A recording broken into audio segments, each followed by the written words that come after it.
जय हिंद गाइस। चलिए अब हम देखते हैं 2022 का सेकेंड पार्ट। ये पेपर रिवीजन में इसलिए करा रही हूँ ताकि आप 2-3 साल के पेपर रिवीजन कर लेंगे ना, तो आपका पेपर आसानी से आपको बन जाएगा। ओके, चलिए अभी हम लीडरशिप क्वालिटी यहाँ तक हमने पहले वाले वीडियो में कर लिया था सॉल्व। अब हम चलते हैं लीडरशिप में। तो लीडरशिप से अच्छे नेता के गुण, तो अच्छे नेता कैसे होते हैं, उनमें उत्साह होना चाहिए, साहस होना चाहिए। क्लियर आ रहा है आपको? हाँ, साहस होना चाहिए, सहनशीलता होना चाहिए, लगनशीलता होना चाहिए, विश्वसनीयता होना चाहिए, सत्यनिष्ठा होना चाहिए, कर्तव्य निष्ठा होना चाहिए ना, व्यवहार कुशल, उत्तम चरित्र, नेतृत्व की क्षमता तो होनी चाहिए। ओके, तो इसी को ऑप्शन में दे देगा। फिर आपको कौन सा नेता अच्छा लगता है उसके बारे में, ठीक है। तो ऐसा नेता जिसमें आत्मविश्वास हो, देश के लिए समर्पण हो, निष्ठावान हो, दया भी हो उसके अंदर, निस्वार्थी हो, है ना, और अपनी सीमाओं से बढ़कर सोचने, मतलब ऐसा होना, नेता की सोच ऐसी होनी चाहिए कि वो ज़्यादा से ज़्यादा अच्छी सोच रखे, भविष्य के बारे में सोच पाए, है ना। इस तरह हम नेता के गुणों के आधार पे हम नेता को पसंद करते हैं, ठीक है। अब नेक्स्ट टॉपिक है आपका social awareness and community development. इससे 30 नंबर के क्वेश्चन आते हैं। देखिए सब्जेक्टिव भले है बट आपको इससे ऑब्जेक्टिव बनेंगे। आपको आइडिया तो हो जाएगा ऐसे ऐसे क्वेश्चन आ सकते हैं, बस इन्हीं में से वो ऑब्जेक्टिव बना दिया होगा और अलग से टॉपिक तो वही रहेंगे ना, सेम। तो इसलिए मैं आपको पुराने पेपर सॉल्व करा रही हूँ, ठीक है। एनसीसी कैडेट के किन की सामाजिक सेवाओं में भाग लेते हैं, ये आप किसी भी जैसे किसी भी सर्विस में भी जाएंगे तो आपसे इंटरव्यू में पूछ सकता है। आप एनसीसी कैडेट हो तो आपसे पूछेगा कि एज ए एनसीसी कैडेट आप क्या क्या सेवा कर सकते हैं, देश की किस तरह से सेवा कर सकते हैं। तो यही सब छोटी छोटी बातें फिर आपको बननी चाहिए, है ना। तो आप एज ए एनसीसी कैडेट क्या क्या सामाजिक सेवाएं कर सकते हैं, तो यातायात सुरक्षा के प्रति जागरूक करा सकते हैं, साफ सफाई अभियान के प्रति समाज को जागरूक करा सकते हैं, रक्तदान दे सकते हैं, साक्षरता अभियान में भाग ले सकते हैं, और दहेज निवारण अभियान को चला सकते हैं, श्रम दान कर सकते हैं, जैसे झाड़ू वगैरह लगाना है, हॉस्पिटल में, सार्वजनिक स्थानों पर वृक्षारोपण आप कर सकते हैं, ट्रैफिक कंट्रोल के प्रति जागरूक कर सकते हैं, राहत काल जैसे कोई भी आपदा आ जाती है उस समय आप राहत बचाव में भी भाग ले सकते हैं, है ना। कोई बीमारी आ रही है तो उसके लिए अभियान चला सकते हैं आप, है ना, जैसे एड्स वगैरह हैं, टीबी वगैरह, उसके लिए जागरूकता अभियान चला सकते हैं, मेडिकल कैंप में हेल्प कर सकते हैं। इस तरह से आप जो एज एनसीसी कैडेट सेवा दे सकते हैं, ठीक है। अब वो पूछ रहा है कि दहेज निवारण में एनसीसी कैडेट का क्या योगदान होता है, तो बस आप जागरूकता ही फैला सकते हैं, जन आंदोलन कर सकते हैं, दहेज विरोधी रैली निकलवा सकते हैं, समाज में जागरूकता फैला सकते हैं। इस तरह आप समाज को बचा सकते हैं दुष्परिणामों से, ठीक है। ये आपके इंटरव्यू में ओवरऑल कभी भी आप एज एनसीसी कैडेट आपसे कभी भी आपका कोई भी आपसे पूछ सकता है कि आप क्या क्या देश के लिए कर सकते हैं, तो ये सब आपके कर्तव्य हैं जो आप कर सकते हैं अपने देश के लिए। ओके, चलिए फिर नेक्स्ट क्वेश्चन है, मान लीजिए आपके गांव में आतंकी हमला हुआ है, आप एनसीसी कैडेट हैं, तो आप क्या कर सकते हैं, है ना। तो आप क्या कर सकते हैं, पुलिस को सूचना दे सकते हैं, सिविल जनता को कंट्रोल कर सकते हैं, उनको बाहर निकलने से रोक सकते हैं, उनको समझा सकते हैं, उनको मोटिवेट कर सकते हैं ना, और इस तरह से आप मिलिट्री और ट्रैफिक की सबकी हेल्प कर सकते हैं, ठीक है। अब जैसे आपके मतलब पीस टाइम है ना, जब शांति काल होता है, जब कोई लड़ाई कोई हमला नहीं कुछ भी नहीं, तो आप तब उस समय आप क्या कर सकते हो, तो उस समय जैसे पल्स पोलियो अभियान है ना, रक्तदान है, स्वच्छता अभियान है, श्रमदान है, इन सब में भाग ले करके आप अपनी सेवा देश को दे सकते हैं, ठीक है। चलिए नेक्स्ट क्वेश्चन है हेल्थ एंड हाइजीन से। ये जरूर आते हैं हेल्थ एंड हाइजीन से क्वेश्चन, जैसे सूर्य नमस्कार में कितनी स्थितियाँ होती हैं, 12 स्थितियाँ होती हैं। बेरी विटामिन बी की कमी से होता है। शरीर में सभी भागों में ऑक्सीजन कौन पहुंचाता है, रक्त पहुंचाता है, ठीक है, रक्त द्वारा पहुंचता है। टीबी को प्रभावित कौन करता है, फेफड़े को प्रभावित करता है टीबी, ठीक है। जो गोली से घाव बनती हैं उनको कहते हैं शॉर्ट वुंड्स, ओके। स्वच्छता अभियान के लिए एनसीसी कैडेट का क्या योगदान कर सकते हैं? तो स्वच्छता अभियान के लिए एनसीसी कैडेट लोगों को साफ सफाई के प्रति जागरूक कर सकते हैं, पेयजल के महत्व को बता सकते हैं, जल का निकासी, नाली वगैरह साफ सफाई और पानी का निकालना, है ना, ये सब चीज़ों के बारे में बता सकते हैं, पर्यावरण स्वच्छता के बारे में, जो मलमूत्र का निकासी उसके बारे में भी हम एज एनसीसी कैडेट आप समझा सकते हैं। ठीक है। फिर व्यक्तिगत स्वच्छता में क्या क्या आता है?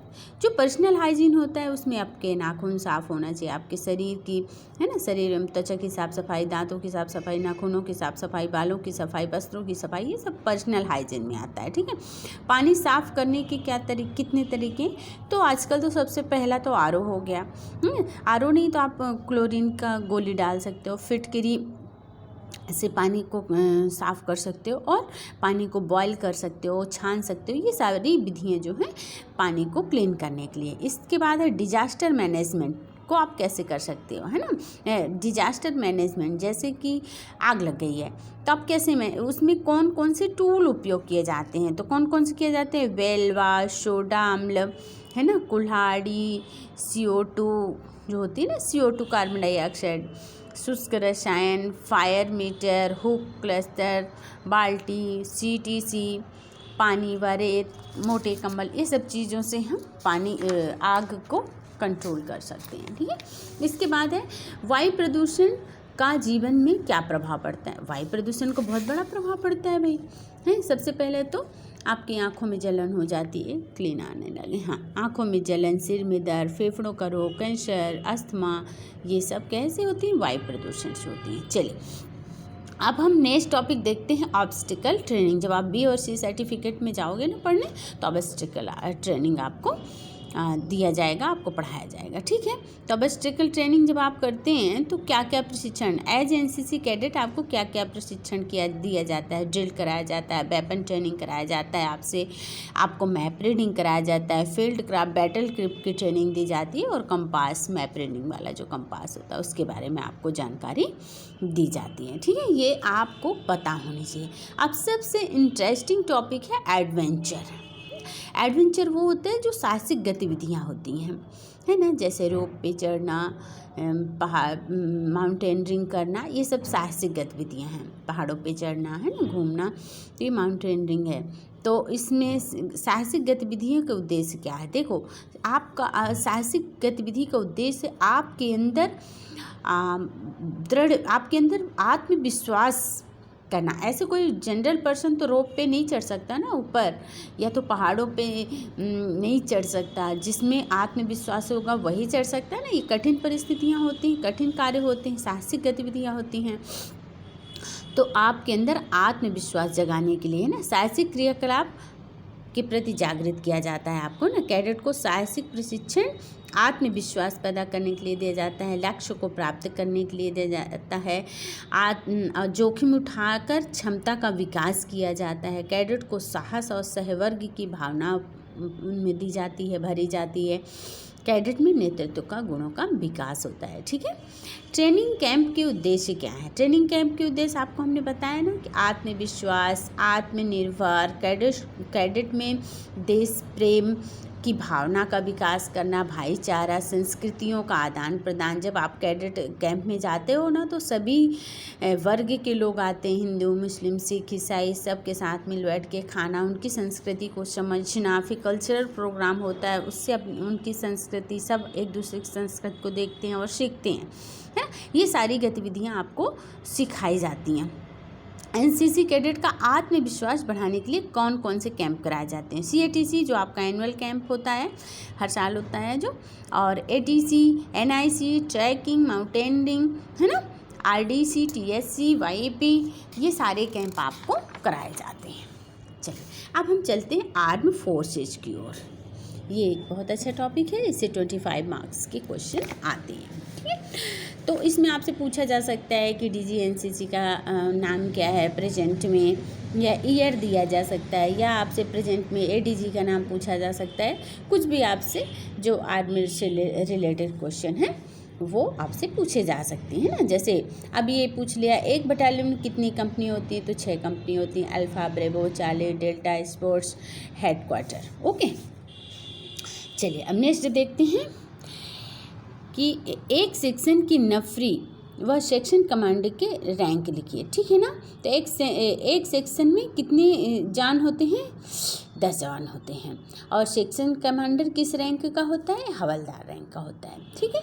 अभी नेक्स्ट क्वेश्चन है, सेना में दिए जाने वाले वीरता के 3 पुरस्कारों के नाम लिखते हैं, जिसमें आप कोई भी लिख सकते हैं 3 पुरस्कार, परमवीर चक्र, शूर्य चक्र, कीर्ति चक्र, अशोक चक्र, है ना, ऐसे लिख सकते हैं।